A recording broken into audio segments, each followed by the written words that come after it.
मी आरोग्य सल्लागार मिनीनाथ कवडे सर। आज आपण आलो आहोत मुठेवाडगाव या गावामध्ये। श्रीरामपूर तालुक्यामध्ये हे गाव आहे आणि या खेडेगावातून आपण 1 वर्षापूर्वी शारदाताई रुपटक्के यांना रियांश अमृत ज्यूस आणि डायबोजी दिलेलं होतं आणि त्यांना काय त्रास होता आणि त्यांना त्या आजारातून कशी मुक्तता झाली आणि हे किती दिवसात झाली आणि आता त्यांच्या गोळ्या चालू आहेत की बंद आहेत हे सगळं आपण त्यांच्या स्वतःच्या वाणीतूनच ऐकणार आहोत। नमस्कार ताई, तुमचं नाव सांगा। शारदा गोकुळ रुपटक्के। हां, मुठेवाडगावला राहते मी।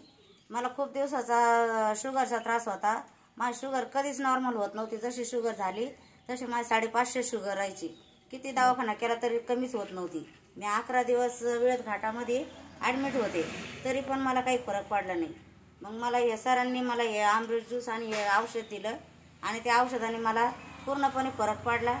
आता मला म्हणजे पूर्ण फक्त 250 ते 300 शुगर राहते माझी। बर, गोळ्या चालू आहेत का तुमच्या? हा, एक गोळी चालू आहे। बर बर, हा, एक गोळी चालू। आता ती पण गोळी तुमची बंद होणार आहे।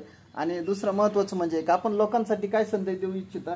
हे लोकांसाठी चांगलं आहे की नाही? काही नाही, चांगलं आहे, सगळ्यात चांगलं आहे। सगळ्यांनी वापरलं पाहिजे। सगळ्यांनी वापरलं पाहिजे।